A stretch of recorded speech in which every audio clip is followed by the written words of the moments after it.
Hey everybody, this is Josh Tiemann, aka LittleBastrd for Pokerstrategy. This will be my first ever video, and hopefully you guys will enjoy following me along. Hopefully I'll win some money and you guys can learn from it. You'll see I'm on 3 6-max PLO tables, all 5-10, and why don't we jump into the action here. I think this is a little bit of a loose raise under the gun, but this player did just post, so there's some more money out there. Hopefully I can just raise and pick it up, and if not, I'll have a...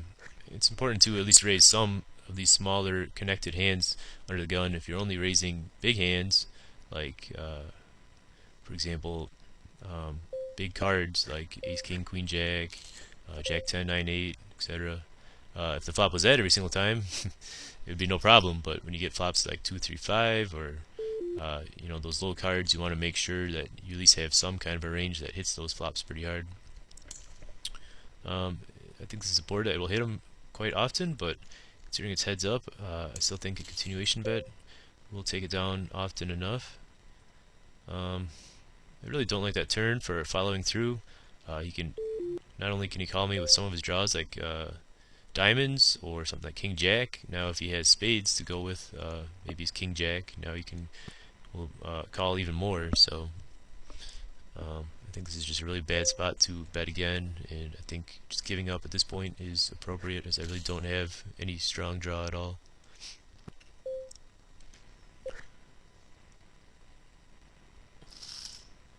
Again, I will continuation bet most boards, especially heads up. I have a decent but not a great hand. A gut shot and an overpair, and if I got raised in this board, I'd probably have to toss it. Get a little bit of a weak hand, a little bit of a marginal open, but it does have that nut flush draw, which is a very strong hand, especially in 6-max. You want to make sure you're playing and chasing these high flush draws, and make sure, for example, if you're continuously chasing 6-high flush draws, the other players are just going to have your flush draw outkicked way too often.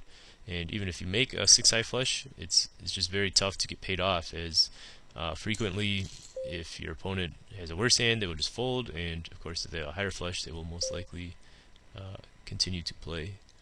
Over here I'm going to fire out as a bluff, and over here I got a pretty good flop. I'm just going to bet it. The reason why I fired this as a bluff up here is just because given that this player checked, well, first off, let's start off with this player's range. He limped under the gun, so I just think he's not going to have too many fours in his range of hands that he's playing under the gun. It's much more likely somebody from the blinds has a 4, just because, of course, we can have any random 4 cards, really. Not a good turn card up here, really. I'd still be ahead if he has some kind of a draw, but if he has any ace, I'm pretty much behind. And given that this player checked here, I think it's pretty easy to take a showdown here. Hope my ace is good. But given that this player checked, I would expect him to lead with a lot of his 4s, so I think it's a really good spot. If he indeed does lead with all of his 4s, I really only have to go through this one player here who limped under the gun, so it's again just less likely he has a 4. So it's always good to kind of lead those low paired boards quite frequently. Something like a 2, you know, if it's 2 Queen 2 or 3 Queen 3 or 4 Queen 4. It's just good because the players in early position most likely are weighted towards higher cards. You know, aces, kings, queens, stuff like that. So, of course, you want to be a little bit careful if there's a flush draw. It makes more hands that your opponents can call with. Just going to take a stab over here, as I think he would have most likely bet if he had a flush by now, and I don't think he's going to have too many hands to calm me down. I guess he could have something like kings or queens, but even then, it's possible he would fold those because he really does not beat anything other than a pure bluff.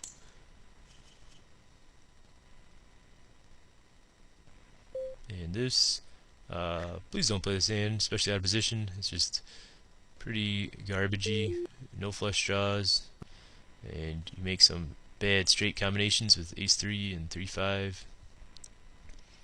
And yeah, it's just not a very good hand in general. But I'll sometimes see people play, especially something like ace, deuce, 3-4. People think that's like a good connected hand when if you have something like deuce 3, for example, that can only make two different kinds of straights. It can only make a straight if the board is ace 4-5 or 4-5-6. And on a 4-5-6 board, that's not a very good straight. That's you know, the bottom end of the straight.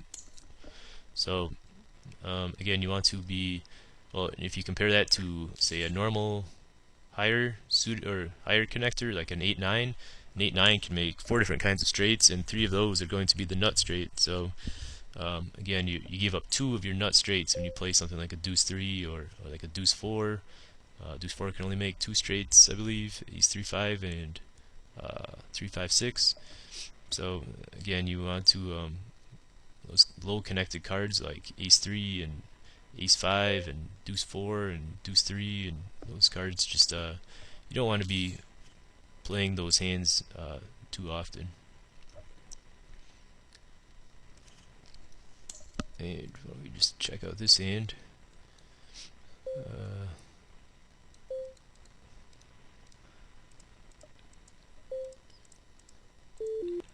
A little bit of a loose push by this player on the turn, but again, they can kind of represent having aces quite easily because they 3-bet before the flop, and they did pick up diamonds. So, but a little bit of an aggressive play there. I choose to defend this hand. It's not the greatest hand, but it's not the worst hand either, given when faced with a rather small raise. I think well, I don't know.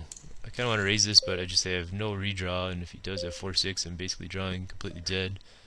Maybe that's being too scared, but I will at least balance my range a bit and have stronger hands in my range on this turn when I just check call the flop. It's really not a good turn card, as if he has something like 4-5 or 4-6, he just beat me. But I expect him to check back this river quite frequently. It's actually kind of weird that he bet that. He bet really small too. But I'm just going to give it up, because there's really, I don't really think he's firing 3 barrels there as a bluff, and there's just really nothing I beat that he would value bet there. I'm going to raise this up. I might just fold this against some good players that have been 3-betting me a lot. But at the same time, there are antes in the middle, and if he folds too often from the big blind, it could be a very profitable spot to open that.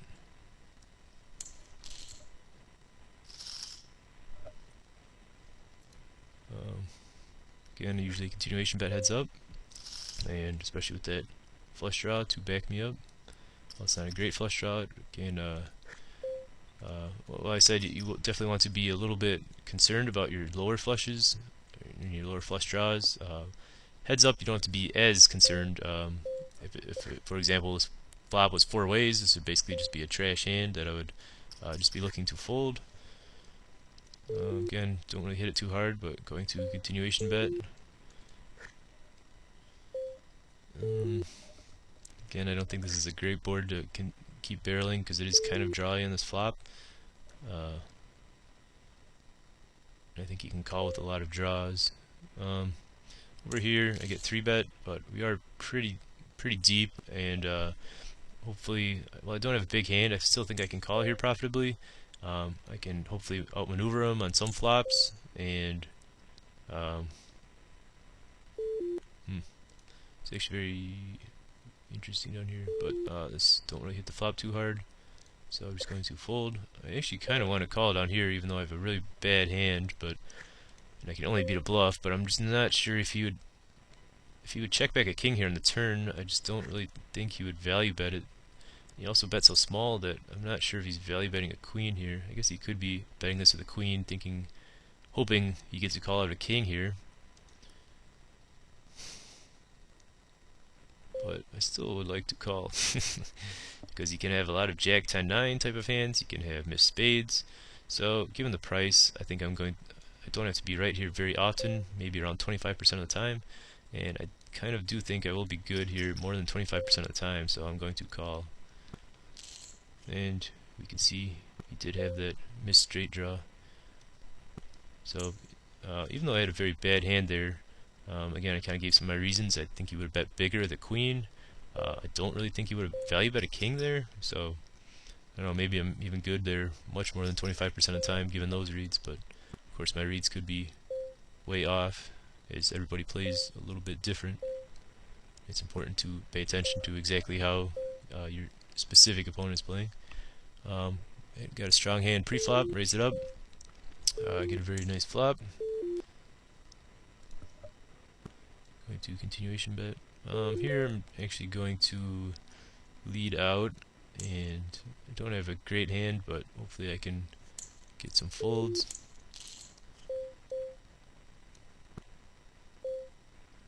Wow, this is actually a really weird spot up here.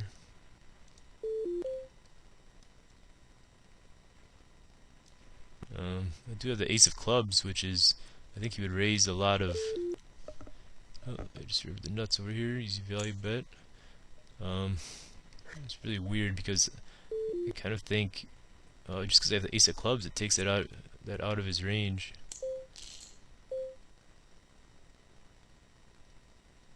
But I don't know. I think I'm going to call and see what happens on the turn. I think I'm kind of a little bit worried he has a set. Of course, he could raise with something like. Could raise with something like Jack 10-9, or perhaps like Jack 10-9 with spade, or I mean clubs rather.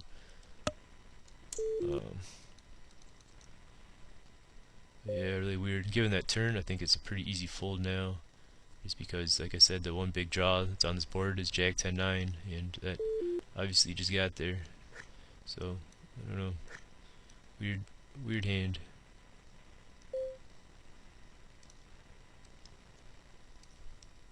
But I am definitely a bit concerned on that flop just because I do have that ace of clubs. I guess maybe I'm giving him too much credit, and he could raise with a lot of wraps there. Or lower flush draws, like say like just a Jack 10 of clubs might raise there even without the wrap. Up here I'm just going to call. It's a little bit of a loose call, but I do have the button. You should definitely be playing a lot more hands on the button than under the gun, and it is kind of a small raise, only $26, and there's of course antes in the middle, and you do kind of want to get in and fight for those a little bit. Even though I do have kind of a weak hand here, I can still make some good straights with the Jack 10-9. Get a really good flop up here. I think I'm just going to lead here, as I don't know if I'm crazy about if I check raise here. I kind of not going to be real happy if I get 3-bet.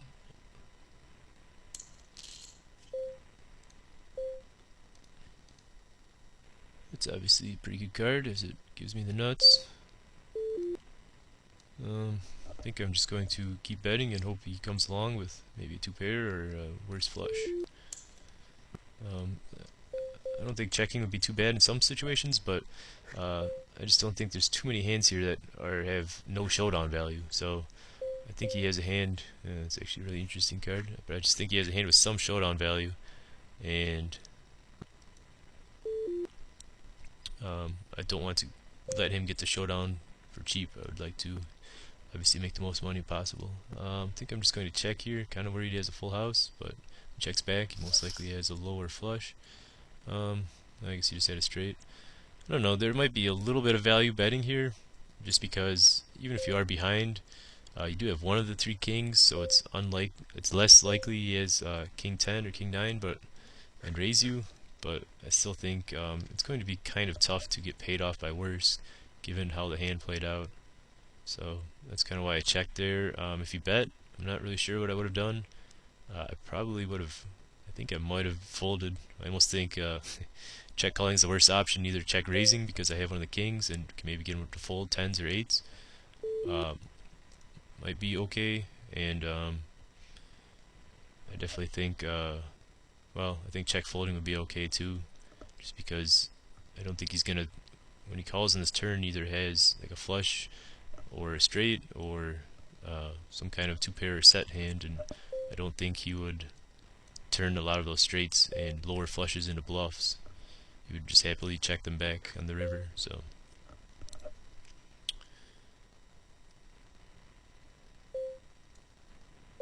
this isn't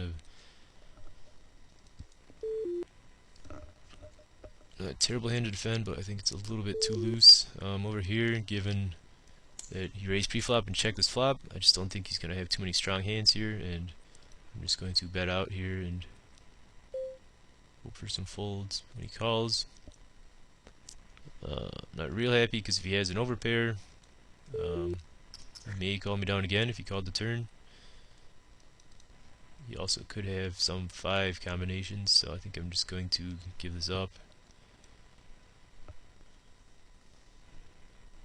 And he did have that overpair that was just kind of back controlling. Not really sure if he would have folded on the river. Some people will, some people won't. Not sure if it was worth a try versus him or not. And I think these hands play quite well in 3-bet pots. Maybe because it's a little short, it's a little bit more marginal, but I do have a pretty strong double paired hand, queens and 9s. But I think they play very well just because people will put it all in very. People will put it in fairly lightly in general in 3-bet pots. They'll oftentimes just flop a top pair hand and think they have the equity to go all in versus aces, but if they flop a top pair and I flop a set, they're just going to be absolutely crushed, and you can sometimes get your money in really good here. This is definitely worth a call pre-flop given how deep we are. I still have tons of money behind. I still think he has aces. I was kind of hoping he would bet this flop as it's a pretty dry flop. Given that he didn't though, it looks like it's up to me to do the betting. Hopefully he didn't. Well, I still want to value bet here just because, again, like I said, I think he has aces a very high percent of the time. And even though it's a really thin value bet on this board, but I do have 2 of the 9 blockers, so it's unlikely he has 9-10. I don't know, maybe it's not worth the bet just because it's might be unlikely for aces to call down on that board, but again, I have 2 of the 9 blockers, so it's unlikely he has 9-10 or something like a 9-5. Obviously you can have like a 4-5 or 5-6, 5-7, 5-8, but I think a thin value bet there is probably the best play just because I think it's very unlikely he has a straight there given my read that he'd only 4-bet aces there. Over here, I think this is a hand that plays really well against a 3-bet. This is actually kind of an interesting spot. I wouldn't mind just jamming, but at the same time I have the bottom end of the wrap. If he has, I'm just not going to be, I don't think I'm going to be super thrilled with his getting it in range here. And we are pretty deep. I still think shoving might just be the best play, but I'm just going to be kind of sick if he has like 10-jack queen with spades or even something like aces with spades. I don't think I'd be in great shape against. But we'll shove. Again, I just have so much equity with this, with a flush draw and a wrap that I don't know. Maybe I kind of want to be a little bit careful here because again, my flush is a bad flush, my straight is a bad straight. I mean, my wrap is a bad wrap. But again, just both of those combined creates such a strong hand. Well, easy shove at this point. Hopefully he did not hit a higher straight than me, and if he has spades, I obviously want to charge him.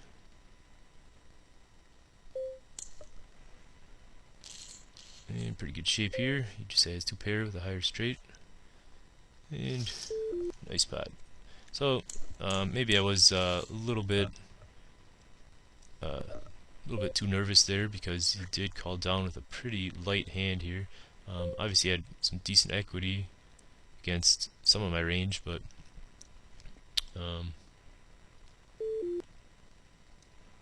again, I think he should have just mucked on the flop. While he does have a pair and a straight draw, there's just so many hands.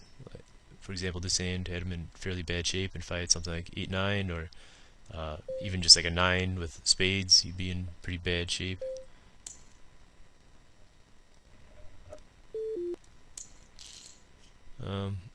Also, if you're just coming over to Omaha from Hold'em, I think hands like this are pretty.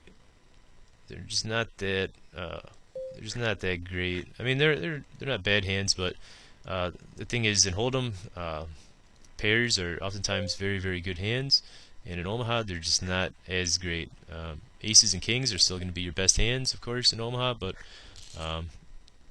these jacks just don't. I don't know. You just flop a set somewhat infrequently, and when you do flop a set, it's just so easy in Omaha for that set to be outdrawn. While the set is still a strong hand, but it's just if you flop a set and hold 'em, you're oftentimes going to win the hand, and that's just not always the case in Omaha. So I don't know. It's still not a bad play or a bad hand to play, but if you just folded like bad jacks or bad queens, that's definitely okay from early position.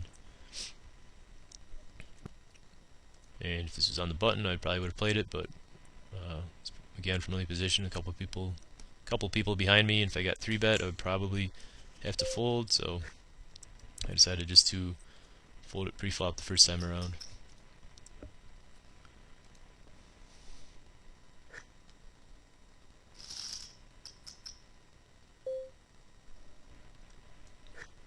And another thing, while I have some downtime, another thing that's fairly different from Hold'em to Omaha is the 3-betting in general. For example, in Hold'em, you can 3-bet. I think you can get away 3-betting.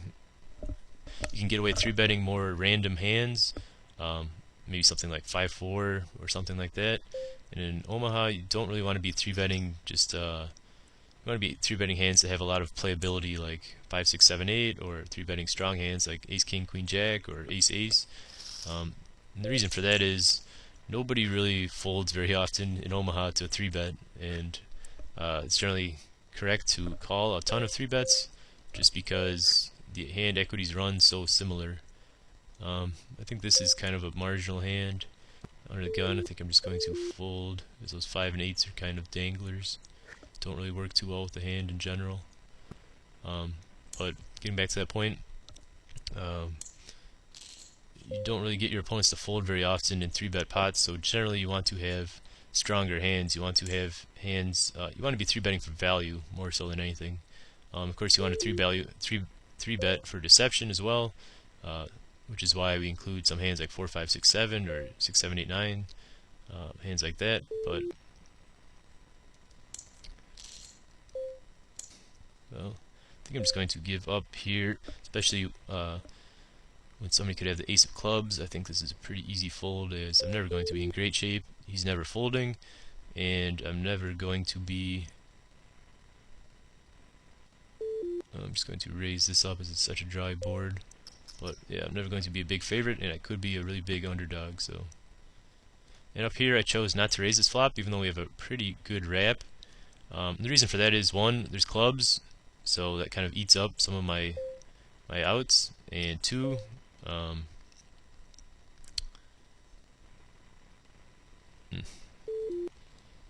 guess I might as well put it in. Guess I could call and shove some rivers, but I don't really think that's going to work, given I check raised and then going to call in a very small pot. So I'm just going to put it in. Hopefully he's not free rolling me too badly. But given that I check raised, there's really nothing I can do, and I don't think he's free rolling at all. So But yeah, just to go back to this, the reason why I didn't raise the flop is just because not only do I have clubs to worry about, but also there could be higher wraps. For example, if he had ace jack queen, um, he's just going to take away so many of my outs. If a 9 hits, he would have the nuts and kind of trap me in there.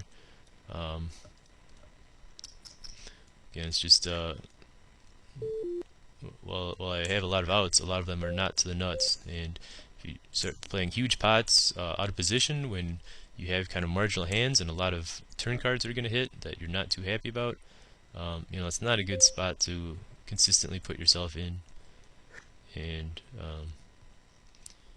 maybe I could have gotten him to fold in the flop, but if he had some other hand, I could have really gotten myself into a lot of trouble.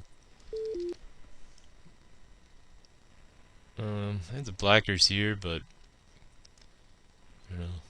I'm just not confident in getting both of these players to fold, especially when the turn could come a club or the pair of the board, and me representing the blackers there would kind of become worthless. Never mind, I didn't even see this player. 4 players. So I guess that makes my check on the flop even better. Here, kind of a weird play, but I kind of prefer just to see a cheap flop with this hand. Hopefully, again, I get that nut flush draw. Hopefully, it can flop a couple clubs. It's raised, but at least I will have position on both players.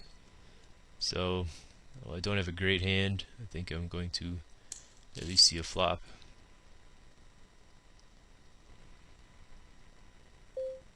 And given that this player bet and this player called, I'm just going to get out of the way, as even if I hit a 9, 7, or 3, somebody could easily have ace king or perhaps even a set, and I'd be in really bad shape.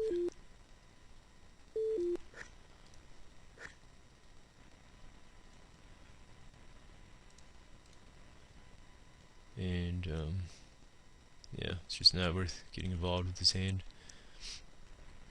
Maybe if I was only up against one opponent, but against 2, I think it's just too risky. I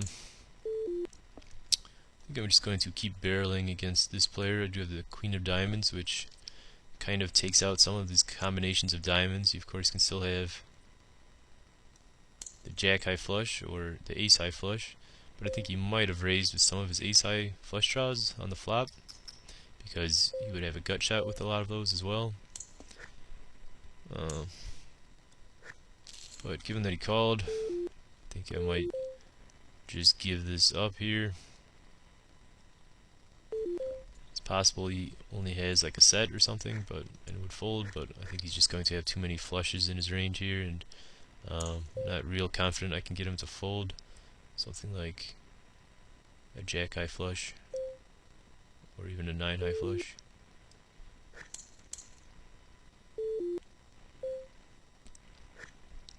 I'm actually going to pick this spot as a bluff. One, because he he bet only 70 into 106, and considering there's 2 flush draws out there, I think he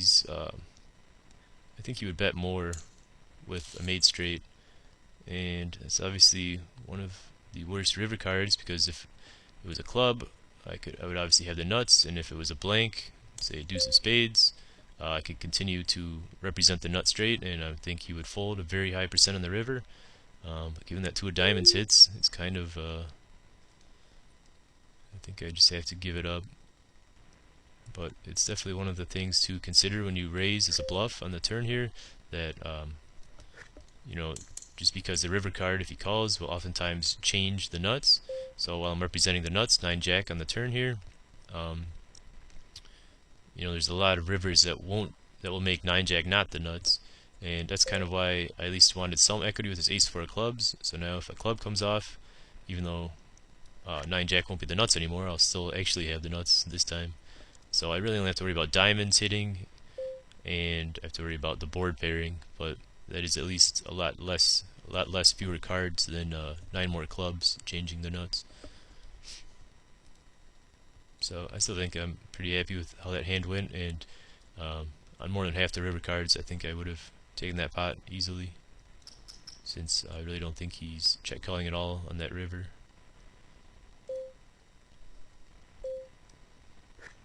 But again, if I didn't have those clubs, I think that'd be kind of bad, as just so many rivers would change the nuts. And if you're raising up this turn representing 9 jack, and now you're betting a club river, it kind of I don't know, people are might get a little bit suspicious, because if you have 9 jack, of course you can still have some combinations of clubs in your hand, but it may be more difficult to represent the nuts. And if this player check calls with clubs, your bluff is going to be that much more costly.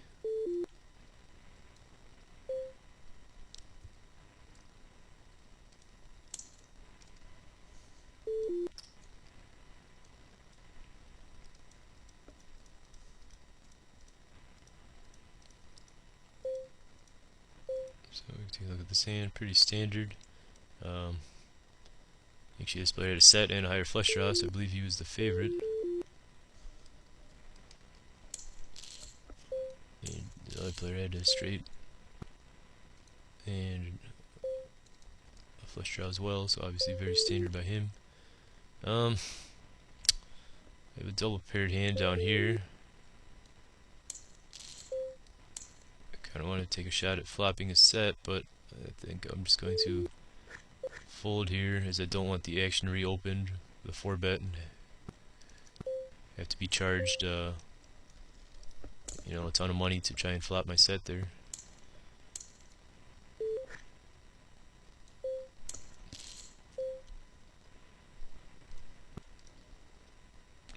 Improved my hand, but I don't know. It's betting pretty hard. I think I might take one off, as I do have that 9, so I could draw to a pretty good straight. And I also have some full house outs, but obviously I miss everything. I also might have the best hand here some percent of the time. It's actually really weird, because it's another spot where he's kind of been representing a straight the whole time, and then he comes out firing full pot in the river, which is very peculiar in my opinion. So it's unlikely he has both a straight and a full house, but maybe he's just betting 8-8 very hard on the flop and turn. So I guess I will just give him credit and fold. Down here I called a 3-bet with queens.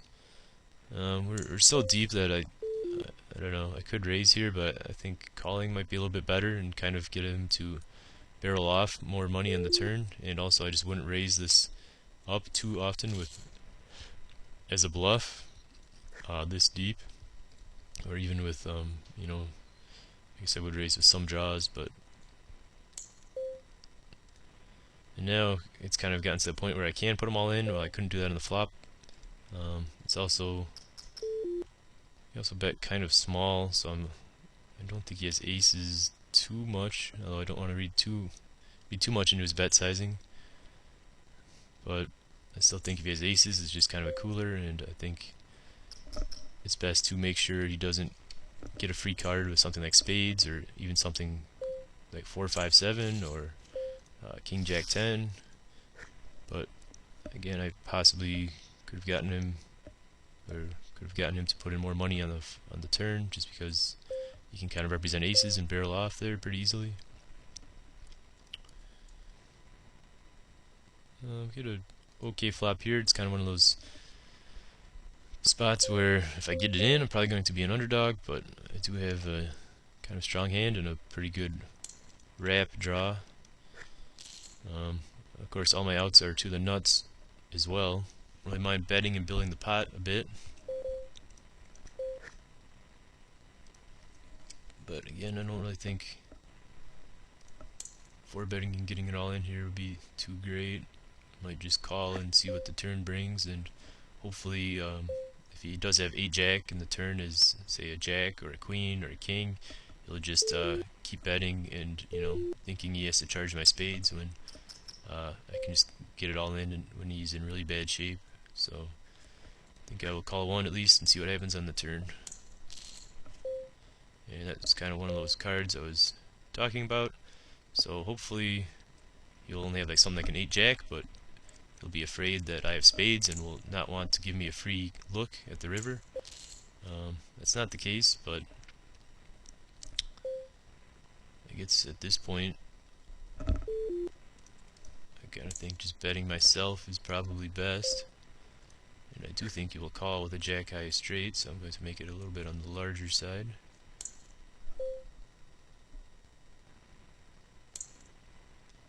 And we can check the hand history, and I guess that's why he didn't bet the straight. I thought he would with if he had a jack 8, but he raised his flop with a set and a flush draw, which is actually a favorite over, well, heads up, this is a favorite over 8 jack, so I like his raise on the flop there. But I don't know if I would have called the river if I was him. So again, I think he's, I think there's one other call that I think was a little bit loose on his part, so I'm going to kind of may try to tone back the bluffing of him a little bit. And hopefully I can continue to make those good value hands like this. And it's also kind of, I don't know, it's kind of a spot where I like just calling the turn, just calling the flop, because I think, I don't know, if I get it in this board, I just don't think I'm going to like what I see. And against this hand, I would have been in pretty bad shape, as he would have had, not only would I have had to hit a straight, but I would have had to dodge the board pairing, and I would have had to dodge spades. So actually, I did have still a decent amount of outs, but he was a pretty big favorite on the flop, I believe. If I had to guess, I would say he's maybe 70%, or maybe even 75. So again, even though, to some people, I think would think this is like a monster hand in the flop, but while it is a good hand, I still think you always want to be comparing your actual hand to your opponent's range, or what your opponent or what you think your opponent's range is anyway. And I just think his range for shoving this and getting it all in is maybe something like 8 jack, maybe something like jack queen king with spades, maybe something like a set with spades, and just against that range, I'm just not going to be a favorite. So I think it's best to play it a little bit slower. This hand is just too weak to defend without a suit.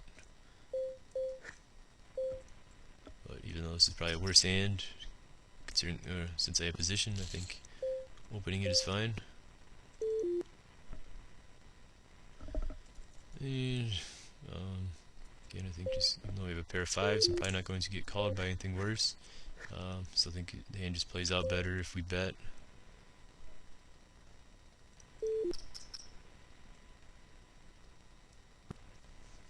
And I do have a little bit of showdown value, and if he has an ace, he's obviously not folding, so I think I will just bet and hope that I'm good.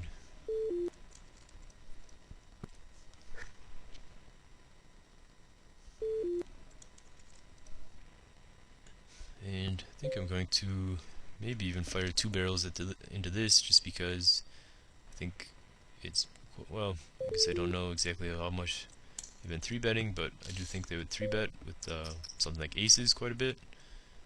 So given that, they might only have something like queens or jacks as their best hand. Of course, they could have hit a king here, but I think it's a decent spot to kind of where your range is kind of stronger than their range. And again, it's just of course they could have some hands, but I think it can be a spot to kind of push people off of their weaker hands. Again, I talked a little bit about jacks. I think this is kind of a marginal hand. It does have a strong flush draw with a king of spades, and I can make some straights with the king jack, and of course it always helps when you flop the nuts.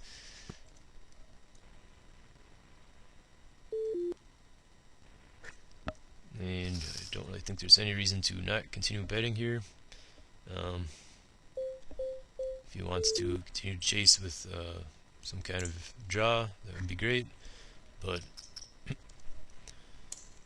also, just a quick point, it's kind of a little bit different in Omaha from Hold'em. For example, if he raised me right here, I think re-raising is definitely the best play, just because on the turn there's going to be, well, for example, almost every single turn is going to be higher than this 3. I kind of got the one weird time that was a 2, but pretty much every turn is going to be higher than a 3. And if we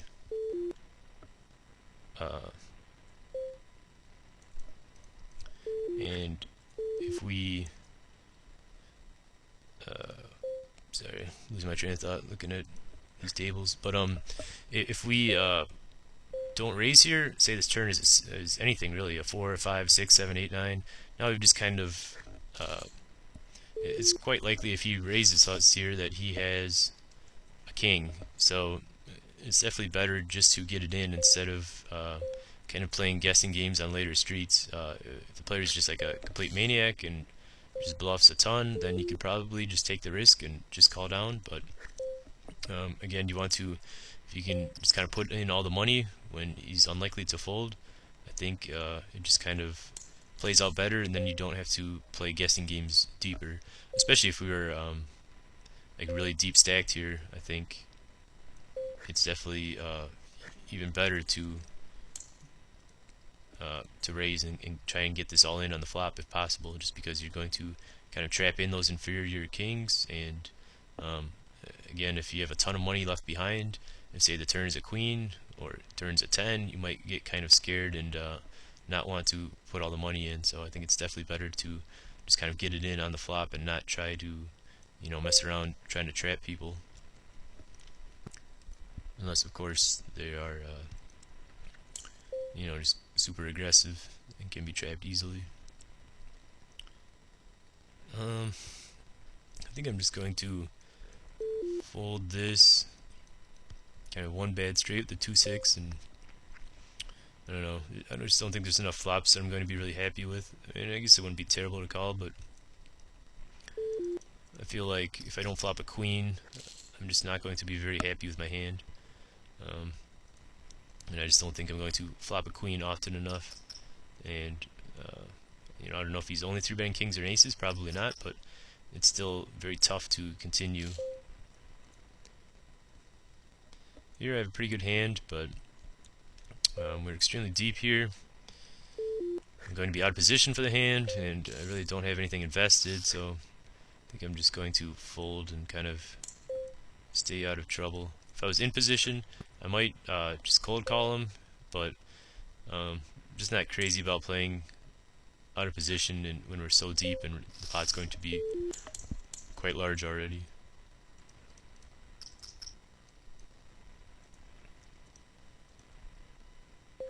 I have a pretty good hand here. Definitely going to raise and kind of put the pressure on the small blind. If I just, this way he'll generally limp fewer small blinds, and I can just kind of get it folded around to me and pick up the antes more often. And you know, also just for value, as it's a pretty strong hand. Here I get 3-bet.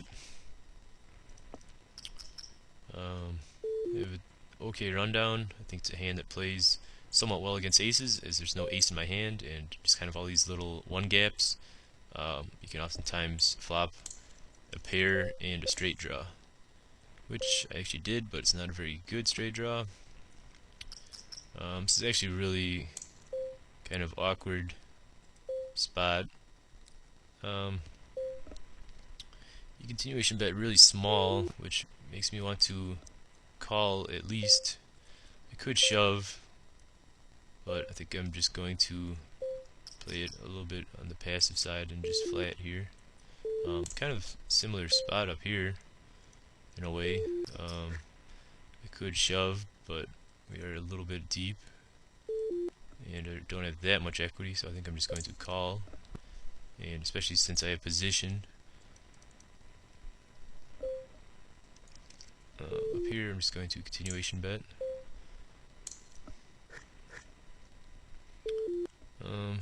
Kind of a weird spot. I don't know if there's really too much value in betting here, but I guess he could hero call with something like Jack Queen, or putting me on a Jack Queen rather. Guess I will just fold this and fold this. But I don't know. I think checking here would be okay as well, but I just think think there's maybe a little bit of value in betting, and even if he folds, it'll just kind of put that doubt in his mind. Do I actually have a king or a flush, or do I just have something kind of weird like say 10 jack queen, or you know just something like I sort of had 7-9. If I had something like 7-9 10 jack, I might play it the same way. I think this is worth calling, especially since this player does seem to be 3-betting a decent amount. And if it's just checked around to me, I'm definitely going to bet, because I think this player would bet with pretty much any hand he was going with. But given that he bet, and I really don't have much of a hand, and he only has 300 left, I don't really think there's any way I'm going to take that down.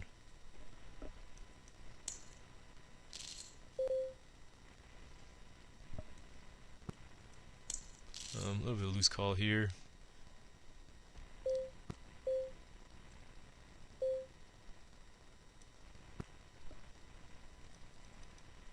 And I think this is a pretty good hand, and while I might not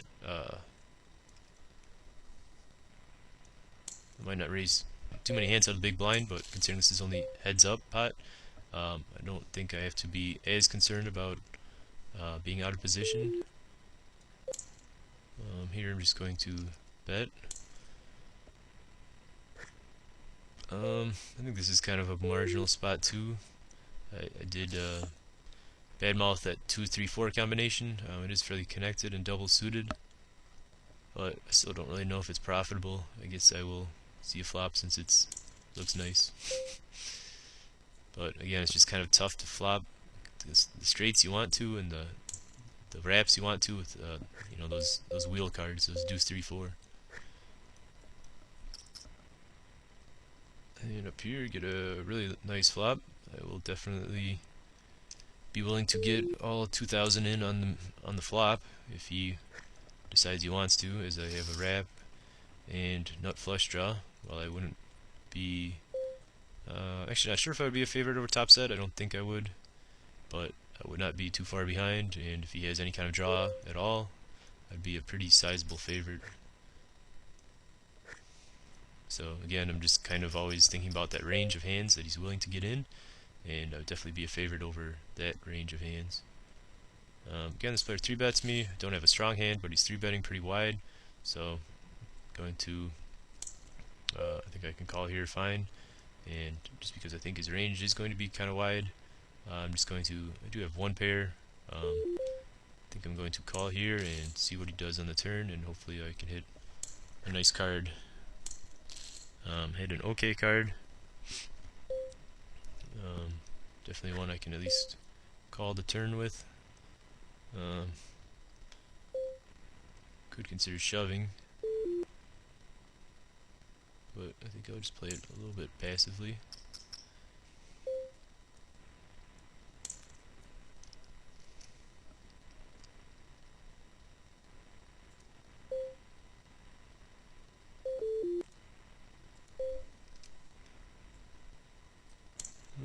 Kind of weird that he bets so small. Don't really think I'm good here, just because I'm not sure if he would ever bluff with that size.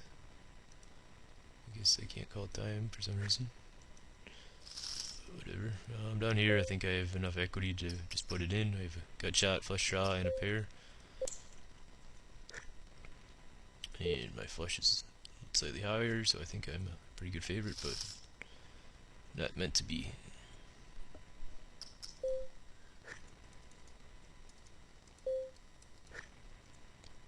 But yeah, I think this player is playing pretty aggressively, and some things to do. You could either raise, you could probably raise this turn. Again, I'm just not sure if he's going to fold something like kings or aces. Also, you can just kind of play passively and hope to hit your cards and hopefully get paid off, as I think he has made a couple somewhat loose calls.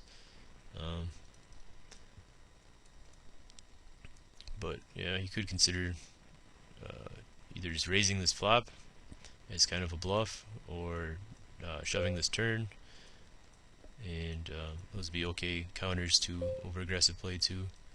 I could also just call here, but just given that sizing, I don't really think he's bluffing at all. I think he's just betting something like ace queen or something like pocket kings, just looking for a little bit more value from my hand, which is probably a queen.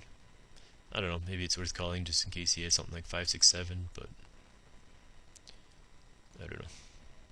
But anyway, that's about all the time I have for this video. I guess, so until next time, this is LittleBastrd, signing off.